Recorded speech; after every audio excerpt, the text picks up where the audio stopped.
جیسا کہ میں آپ لوگوں کے سامنے اس بات کا اظہار کر رہا تھا کہ یہاں کے یعنی اس مدرسے محمدیہ عربیہ کے چھوٹے چھوٹے طلباء و طالبات بڑی ہمت کے ساتھ، جوش و خروش کے ساتھ آپ لوگوں کے سامنے بہت ساری باتیں بتا رہے تھے، لیکن افسوس کا مقام یہ ہے آپ کا اپنے گاؤں کا ایک مدرسہ، آپ کے اپنے گاؤں کے بچوں کا علمی مظاہرہ، یہاں تک کہ آپ کے اپنے گھروں کے بچوں کا علمی مظاہرہ آج منعقد کیا گیا ہے۔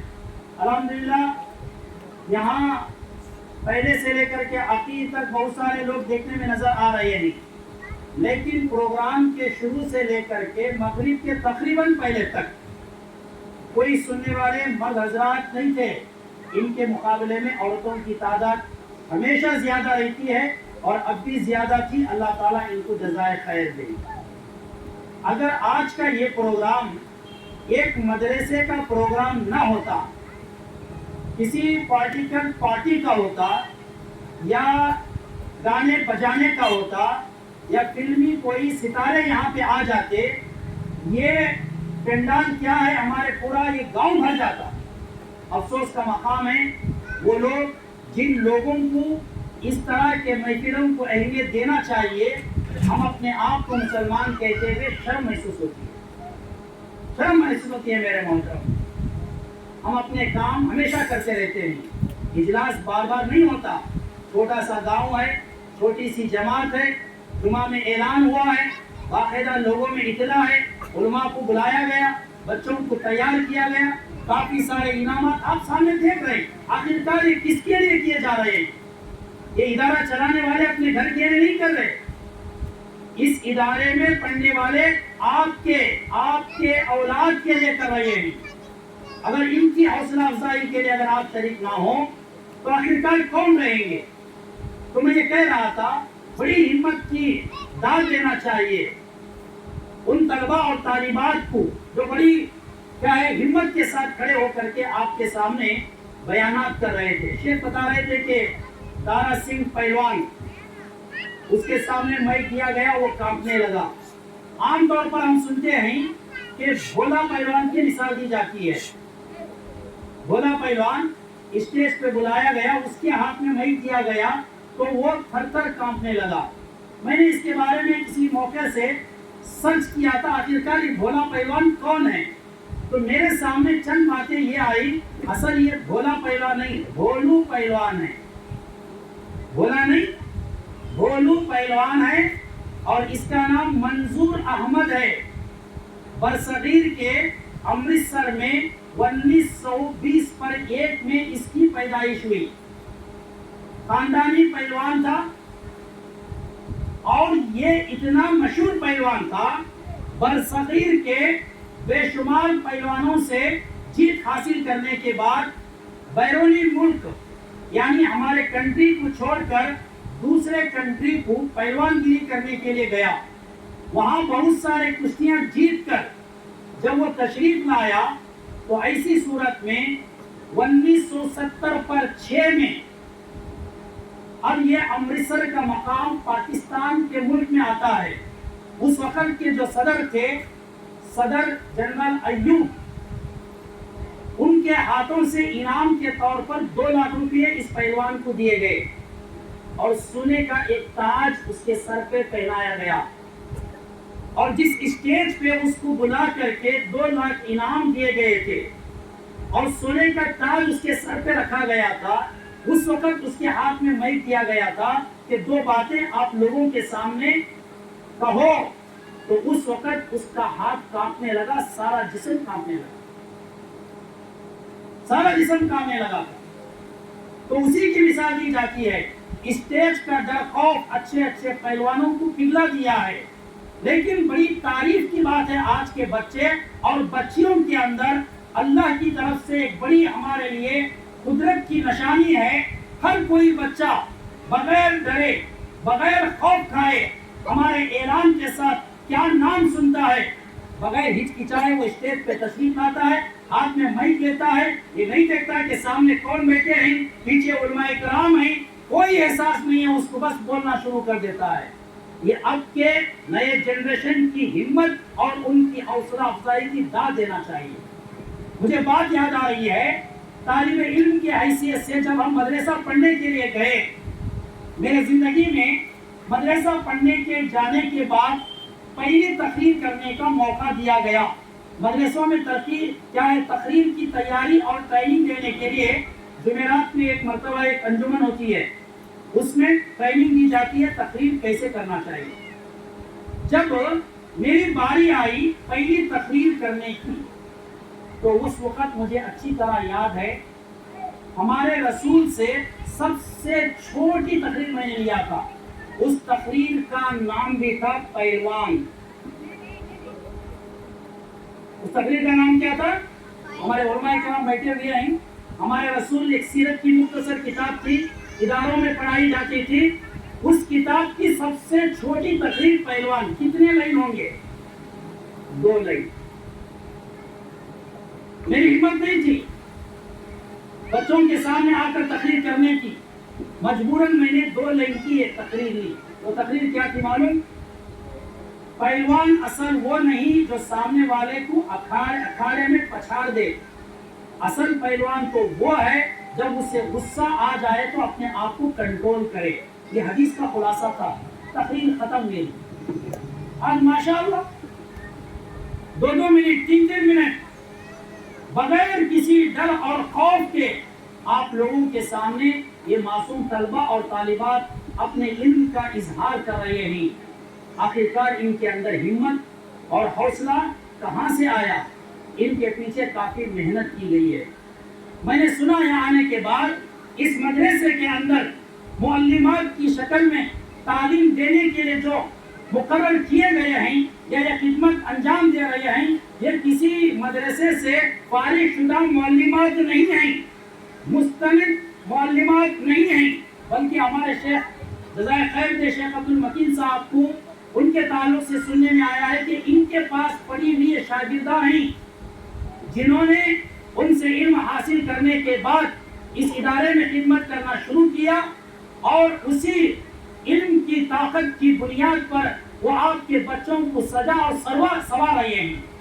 یہ کوئی معمولی بات نہیں ہے۔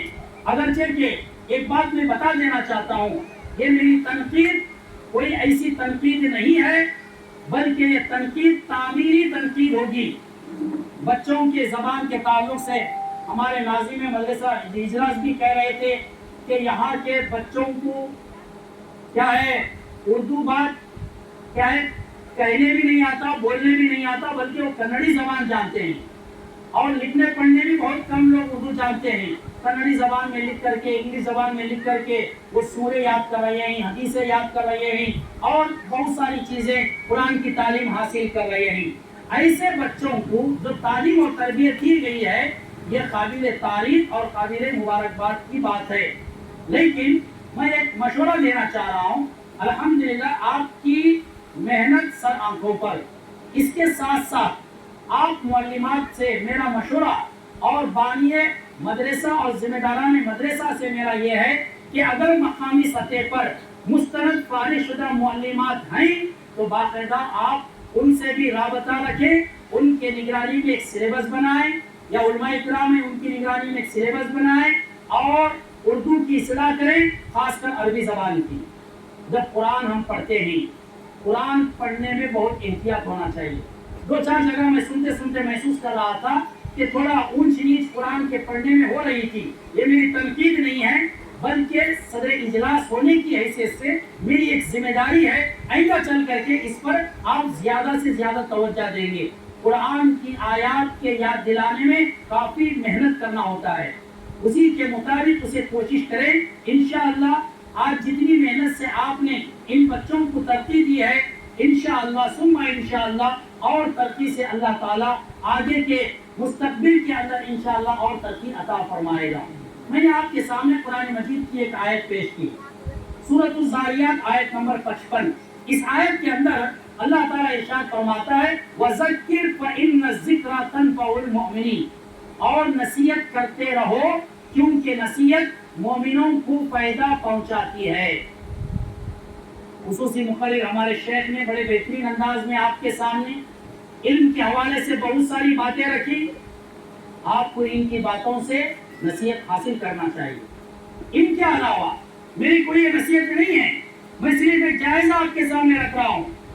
بے شمار بچے اور بچیوں نے اپنے قدمتے ہوئے زبانوں میں قرآن حدیث کی باتوں کو آپ کے سامنے رکھا۔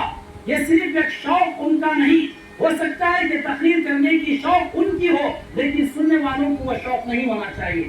عام طور پر یہ نظریہ ہوتا ہے جس کی بچی جس کا بچہ اسٹیج پر آتے ہیں ان کی طرف وہ لوگ زیادہ توجہ دیتے ہیں جو ان کے پیرنٹس ہیں، رشتے دار ہیں، موبائل پکڑتے ہیں، تقریر سنتے ہیں اور اپنے بچوں کو زیادہ رقم میں پیسوں کی شکل میں انعام دیتے ہیں دوسرے بچوں کو۔ یہ غلط نظریہ ہے۔ ہر کسی بچے کو اگرچہ کہ کم انعام ملے لیکن اپنی طرف سے بے انصافی کسی کے ساتھ نہ ہو، کسی کا دل نہ دکھے، اس بات کا ہمیشہ خیال کرنا چاہیے۔ یہ بچوں کی ایک ایک بات جس کے اندر ایک نصیحت تھی۔ ایک دو بچے آئے، اذان کے کلمات بول کر کے اذان کے کلمات کا وہ ترجمہ پیش کر رہے تھے۔ جب وہ حی علی الصلاۃ حی علی الفلاح پر آئے تو ترجمہ کرنے والوں نے کہا کہ جب مؤذن مسجد کے مینار سے حی علی الصلاۃ حی علی الفلاح کہتا ہے تو اس کا معنی کیا ہے؟ بہت سارے شیخ نے کہا آپ میں سے کوئی اس کا معنی نہیں جانتے، لیکن ان بچوں نے جان کر کے تمہارے سامنے معنی پیش کیا ہے۔ تو میں پیچھے سے کہہ رہا تھا اب یہ لوگ جانے ہیں، جان کر کے حقیقت میں اس پر عمل کریں گے۔ شیخ کہہ رہے تھے یہ معنی کہہ رہا ہے حی علی الصلاۃ، آؤ نماز کی طرف، حی علی الفلاح، آؤ کامیابی کی طرف، لیکن آپ لوگ نماز کو بھی نہیں جانتے اور اس کے معنی اور مطلب سے بھی ناواقف ہو۔ میں نے پیچھے سے کہا اب اس بچے کے ترجمہ کرنے سے ان لوگوں کو معلوم ہو گیا ہے کہ حی علی الصلاۃ، آؤ نماز کی طرف، حی علی الفلاح، آؤ کامیابی کی طرف۔ کیا اس کے بعد نماز کو نہیں جائیں گے ہم لوگ؟ کیا ہم اس کے بعد کامیابی کی طرف نہیں جائیں گے؟ نماز کے علاوہ وہ کون سی چیز ہے جس کی طرف چل کر، جس کی طرف دوڑ کر، جس کی طرف جا کر ہمیں ثابت کرنا چاہتے ہیں کہ روئے زمین میں مرنے سے پہلے ہم کامیاب ہو کر کے دکھائیں گے اور مرنے کے بعد اللہ کے پاس کامیاب ہوں گے؟ وہ کون سی چیز ہے؟ وہ ایک نماز ہے میرے محترم۔ ابھی مجھ سے کہا گیا توحید کے تعلق سے اگر کچھ کہے تو بہتر ہوگا، کیونکہ ماحول یہاں پر توحید کے تعلق سے جانکاری لینا بہت ہی ضروری ہے۔ توحید کے بارے میں کیا کہے؟ یہ اذان توحید کی ایک دعوت ہے۔ اشہد ان لا الہ الا اللہ واشہد ان محمد رسول اللہ۔ کیا کہتے ہیں ہم لوگ؟ میں گواہی دیتا ہوں کہ اللہ، صرف اللہ حقیقی عبادت کے لائق ہے۔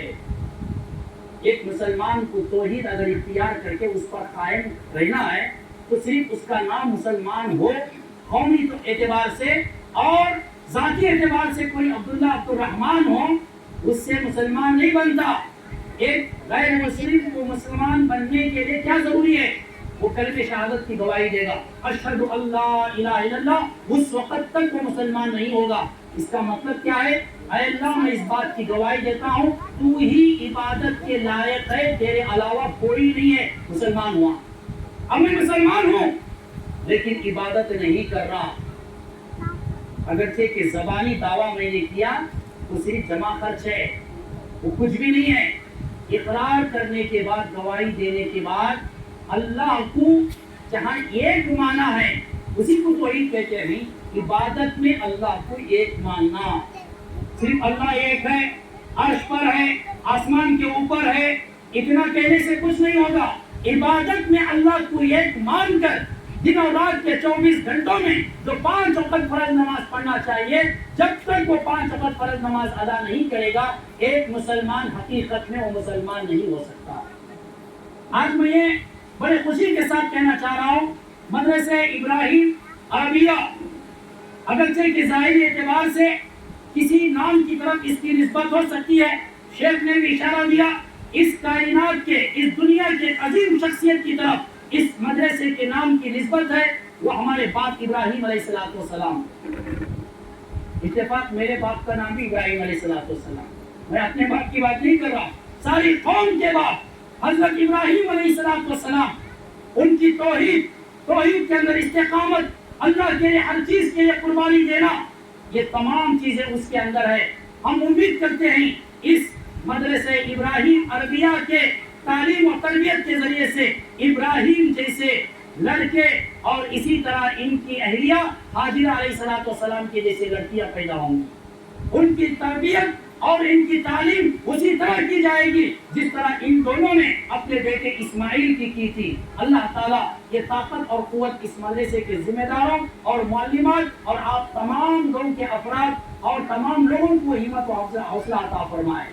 میں یہ کہنا چاہتا ہوں، یہ جو ادارہ قائم ہے یا اس طرح کے ادارے کئی بھی قائم ہوتے ہیں، حقیقت میں صرف تعلیم کے مرکز نہیں ہیں، حقیقت میں یہ صرف تعلیم کے مرکز نہیں ہے، یہ ایک تجارت ہے، یہ ایک بزنس ہے۔ اس کا مطلب غلط نہ سمجھیں کہ یہ لوگ کمانے کے لیے، تجارت کرنے کے لیے اس کی بنیاد ڈال کر کے اس کے پیچھے محنت کر رہے ہیں، کوشش کر رہے ہیں، خون پسینہ بہا رہے ہیں۔ میں اس تجارت کی بات نہیں کر رہا، میں اس آخرت کی تجارت کی بات کر رہا ہوں جس کو اللہ تعالیٰ نے ایک کامیاب تجارت کہا ہے۔ ذرا آؤ خلاصہ بیان کر کے میں اپنی بات کو ختم کر دیتا ہوں۔ قرآن مجید کی سورہ فاطر آیت نمبر 29 کے اندر اللہ رب العالمین ارشاد فرماتا ہے، ان الذین یتلون کتاب اللہ واقاموا الصلاۃ وانفقوا مما رزقناہم سرا وعلانیہ یرجون تجارۃ لن تبور۔ اللہ رب العالمین اس آیت کے اندر ارشاد فرماتا ہے، بے شک وہ لوگ، ان الذین، بے شک وہ لوگ، یتلون کتاب اللہ، اللہ کی کتاب قرآن مجید کی تلاوت کرتے ہیں۔ تلاوت کب کریں گے؟ جب پڑھیں گے تو تلاوت کریں گے۔ اس مدرسے سے قرآن مجید کی تلاوت سکھائی جا رہی ہے۔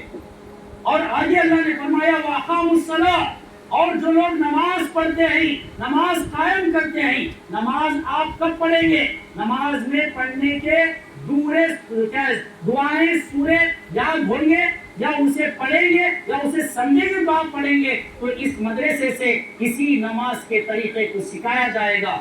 مسجد کے آداب کو لے کر کے ایک معصوم بچی ہمارے سامنے آ کر کتنی پیاری پیاری باتیں بتا رہی تھی کہ مسجد کیا ہے، اس کے آداب کیا ہے، مسجد جانے کے بعد ایک نماز پڑھنے والے مصلی کو کس آداب کا پاس و لحاظ مسجد کے اندر کرنا چاہیے، ایک معصوم بچی ہم کو سکھاتی ہے۔ یہ تعلیم اسی مدرسے سے دی گئی ہے۔ اسی طرح اللہ نے تیسری بات بتایا، کیا فرمایا؟ وَأَنفَقُوا مِمَّا رَزَقْنَاهُمْ، اور وہ خرچ کرتے ہیں اللہ کے راستے میں، وہ خرچ کرتے ہیں اللہ کے راستے میں، اللہ کے دیے ہوئے مال کو سرًا وعلانیہ، چھپا کر کے بھی اور اعلان کر کے بھی۔ چند چیزیں مدرسے کے لیے کرنا ہوتا ہے، ظاہر ہو جاتا ہے۔ ابھی چاہے ہمارے یعقوب صاحب ہوئے، دیگر لوگ انعام کے لیے کوئی 500 دیے، کوئی 200 دیے، کوئی 100 دیے، یہ اعلان یہاں سے کیا گیا ہے، یہ صرف خالص اللہ کے لیے، بچوں کی ہمت افزائی کے لیے۔ اللہ نے فرمایا سرًا وعلانیہ، جو لوگ ہمارے مال کو ہمارے راستے میں خرچ کرتے ہیں، اعلان کر کے بھی اور چھپا کر کے بھی، حقیقت میں یہ تین کام، اور اس ادارے کے لیے باقاعدہ خرچ ہو رہا ہے کہ نہیں ہو رہا؟ قرآن سکھایا جا رہا ہے، نماز کا طریقہ سکھایا جا رہا ہے، اس کے اوپر پیسہ خرچ کیا جا رہا ہے۔ اللہ تعالیٰ نے ان تین کاموں کو ظاہر کرتے ہوئے قرآن مجید میں ارشاد فرماتا ہے، یہ تین کام کیا ہیں؟ یرجون تجارتاً، اللہ کہتا ہے یہ میرے بندے تجارت کی امید سے کرتے ہیں، اور یہ میرے بندے اپنے رب سے تجارت کا معاملہ طے کرتے ہیں۔ یہ سوداگری بندے اور رب کے درمیان ہوتی ہے، میں ان کی تجارت کا پورا پھل دوں گا۔ وہ تجارت کیسی ہے؟ یرجون تجارتاً لن تبور، اس تجارت کے اندر کوئی نقصان نہیں ہے، کوئی خسارہ نہیں ہے۔ یہ تجارت ایسی ہے، اس کی بنیاد ڈالنے کے بعد اس کے اندر فائدہ ہی فائدہ، دنیا میں جیتے جی خیر و برکتوں کے کیا ہے، خیر و برکتوں سے اللہ تعالیٰ مالا مال فرمائے گا، اور مرنے کے بعد اللہ تعالیٰ اس کے بہترین ثمرات اللہ تعالیٰ میدان محشر میں عطا فرمائے گا۔ تو یہ ایک ایسی تجارت شروع کی گئی ہے جو آخرت کی تجارت ہے، ایک ایسی تجارت ہے جو بندہ ڈائریکٹ اپنے رب سے کر لیا ہے، اور ایک ایسی تجارت ہے جس کے اندر نقصان نہیں ہے، اور وہ تجارت ہے علم دین کا دینا، قرآن کی تلاوت، نماز کا قائم کرنا اور اللہ کے راستے میں خرچ کرنا۔ اسی کے طور طریقے یہاں پہ بتائے جاتے ہیں۔ اللہ تعالیٰ نے سورہ صف کے اندر ارشاد فرمایا، یا ایھا الذین آمنوا هل ادلکم علی تجارۃ تنجیکم من عذاب علیم۔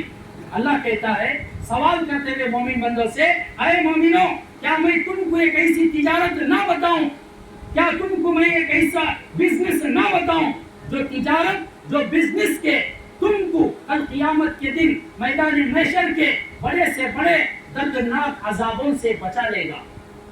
وہ تجارت کون سی ہے؟ وہ بزنس کون سا ہے جس تجارت اور بزنس کے بارے میں اللہ تعالیٰ فرما رہا ہے تنجیکم من عذاب علیم، آخرت کے دن دردناک عذابوں سے وہ تجارت تم کو بچا لے گا؟ اس کی تفسیر میں مفسر ابن کثیر علیہ رحمہ فرماتے ہیں قال ابن کثیر فسر اللہ تعالیٰ فی هذه الآیہ، ابن کثیر علیہ رحمہ کہتے ہیں اس آیت کے اندر اللہ تعالیٰ تفسیر بیان فرما رہا ہے هذه التجارہ العظیمہ، اس تجارت کی بات اللہ کر رہا ہے جو تجارت کی بہت بڑی تجارت ہے، اس سے بڑھ کر کے کوئی تجارت ہو ہی نہیں سکتی۔ آج امبانی کا بزنس، اڈانی کا بزنس، ہمارے ملک کے اندر یہ دو نام آئے دن بہ دن مشہور ہوتے جا رہے ہیں۔ ہمارے ملک کے سب سے بڑے مالدار، یہاں تک کہ دنیا کے مالداروں میں ان کا شمار ہوتا ہے، بڑے بڑے ان کے پاس تجارتیں ہیں، بڑے بڑے بزنس ہیں، اور ہم بڑے فخر کے ساتھ ان کو دیکھتے ہیں اور ان پر رشک کرتے ہیں۔ ایک بات بتانا چاہتا ہوں، یہ دنیا کے ہو سکتے سب سے بڑے بڑے بزنس مین اور تاجر، لیکن اس آیت کے روشنی میں ابن کثیر علیہ رحمہ کہتے ہیں، کیا کہتے ہیں؟ هذه التجارہ العظیمہ، یہی سب سے بڑی تجارت ہے جو بندہ اپنے رب سے کرتا ہے۔ یہ اڈانی کی تجارت سے بڑی تجارت ہے، یہ امبانی کی تجارت سے بڑی تجارت ہے۔ اس شریعت کے اندر ایک مسلمان غریب ہے جو پر پٹی میں رہتا ہے، قرآن کی تلاوت کرتا ہے، نمازوں کو قائم کرتا ہے، اللہ نے جتنا دیا اللہ کے راستے میں خرچ کرتا ہے۔ اللہ کہہ رہا ہے تو امبانی سے میرے نظر میں بڑا ہے، اڈانی سے تو میرے نظر میں بڑا ہے، تم کس کو دیکھ کر کے رشک کرو گے؟ افسوس ہے مسلمانوں پر، غریب نمازی مسلمانوں کو ہم گریبی نظر سے دیکھتے ہیں، ان کی کوئی حیثیت ہمارے پاس نہیں ہے۔ ان کے مقابلے میں بے نمازی یا کافر ایسے مالدار سامنے آتے ہیں، ہم اس کی کیا کرتے ہیں؟ ہم اس کی واہ کرتے ہیں، ان کو عزت دیتے ہیں، ان کو مقام دیتے ہیں۔ مسلمانوں، یہ مومنوں کا شیوا نہیں ہے، عزت کرو اپنے مسلمان نمازی بھائیوں کی، اور جو اللہ کے راستے میں خرچ کرتے ہیں قرآن پڑھنے والوں کی۔ یہی چیز یہاں پہ انشاءاللہ دی جائے گی، یہی چیز دی جائے گی۔ تو بہرحال ابن کثیر علیہ رحمہ بعد میں ایک بات بیان فرماتے ہیں، هذه التجارہ العظیمہ، اس کے بعد فرماتے ہیں التی لا تبورا، یہ ایک ایسی بڑی تجارت ہے جس کے اندر نقصان نہیں ہے۔ اللہ جس آیت میں بغیر نقصان والی تجارت ہونے کا اشارہ دیا تھا، ابن کثیر اسی آیت سے اس کی تفسیر بیان فرماتے ہیں۔ پھر فرماتے ہیں التی محصولۃ للمقصود، اس آخرت کی تجارت سے ایک آدمی اپنے اس مقصد کو حاصل کرتا ہے جس مقصد کے لیے اسے اس دنیا میں بھیجا گیا ہے۔ وما خلقت الجن والانس الا لیعبدون، انسانوں کو اس دنیا میں کمانے، کھانے، پینے، پہننے اوڑھنے کے لیے نہیں، اللہ کی عبادت کے لیے پیدا کیا گیا ہے۔ اللہ نے فرمایا میں نے انسان کو میری عبادت کے لیے پیدا کیا۔ یہ نماز پڑھنا، یہ قرآن کی تلاوت کرنا، اللہ کے راستے میں خرچ کرنا، یہ تجارت جو اختیار کرتا ہے وہ اللہ سے تجارت کرتا ہے۔ یہ تجارت دنیا کی سب سے بڑی تجارت ہے، یہ تجارت دنیا اور آخرت میں فائدہ پہنچانے والی تجارت ہے، اور یہ تجارت انسان کو اس کے پیدا ہونے کے اصل مقصد کی طرف لے کے جاتی ہے، اور اس مقصد کی طرف جو جائے گا وہی حقیقت میں کامیاب ہوگا۔ کامیابی چاہتے ہیں کہ نہیں چاہتے؟ رمضان کا مہینہ آ رہا ہے، انہی 3 چیزوں کی ٹریننگ دی جائے گی، قرآن کی تلاوت کریں گے اور سنیں گے، نمازوں کو قائم کریں گے، اللہ کے راستے میں دیا مال خرچ کریں گے، انہی 3 چیزوں کی ٹریننگ آنے والے رمضان میں دی جائے گی۔ لیکن صرف شوال کے چاند نظر آنے تک نہیں، زندگی کے آخری سانس تک، جس طرح آپ اپنی موت تک تجارت کر رہے ہیں اپنے لیے، اپنے گھر والوں کے لیے، اللہ سے تجارت کر لو آخرت کے لیے۔ اللہ سے تجارت کا کیا ہے؟ تجارت کا معاملہ بڑھا لو آخرت کے لیے۔ تو اس وقت میں جو مجھے موقع دیا گیا ہے، انعامات کی کارروائی، ہمارے معصوم بچے بڑے بغیر اطمینان کے انتظار کر رہے ہیں، میں اپنی بات کو ختم کرتے ہوئے میں سب سے پہلے اللہ کا شکر ادا کرتا ہوں کہ اللہ نے مجھے موقع دیا۔ اس کے بعد ہمارے ذمہ داران کا اس ادارے کے اور آپ لوگوں کا کہ اجلاس میں مدعو کیا اور صدر اجلاس کی حیثیت سے یہاں پر کھڑے ہو کر کچھ نصیحت کرنے کا موقع دیا. اللہ تعالیٰ آپ کو اس بات پر جزائے خیر عطا فرمائے. اللہ رب العالمین اس ادارے کو اس مدرسے کو کیا ہے ترقی عطا فرمائے. جس مقصد کے لیے اس کو قائم کیا گیا ہے اللہ تعالیٰ اس مقصد میں کامیابی عطا فرمائے. ربنا تقبل منا انك انت السميع العليم وتب علينا انك انت التواب الرحيم. سبحان ربك رب العزة عما يصفون وسلام على المرسلين والحمد لله رب العالمين.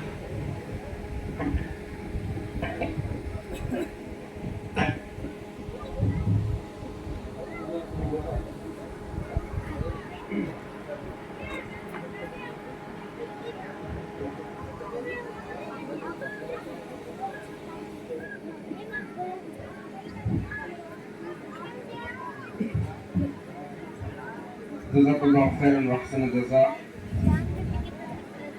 شیخ محترم بہت ہی بہترین انداز میں صدارت کی خطاب پیش کر رہے تھے. دل کر رہا تھا کہ مزید سنتے جائیں اور وقت کا خیال رکھتے ہوئے اپنے شیخ محترم نے اپنے خطاب کو ختم کر دیا. ہم اللہ تعالیٰ سے دعا کرتے ہیں کہ اللہ تعالیٰ آپ کے علم و عمل میں برکت عطا فرمائے. اللہ تعالیٰ آپ کی زندگی میں برکات عطا فرمائے. جو کچھ ہم نے شیخ کی زبانی سنا ہے اس پر عمل کرنے کی توفیق عطا فرمائے. مزید کچھ باتیں ہیں لیکن اس سے قبل میں طلباء اور طالبات کے درمیان انعامات کی تقسیم کی کارروائی کرنے جا رہا ہوں، جس کے لیے میں سب سے پہلے جناب اسحاق صاحب سے گزارش کرتا ہوں کہ اسٹیج کے پاس تشریف لائیں.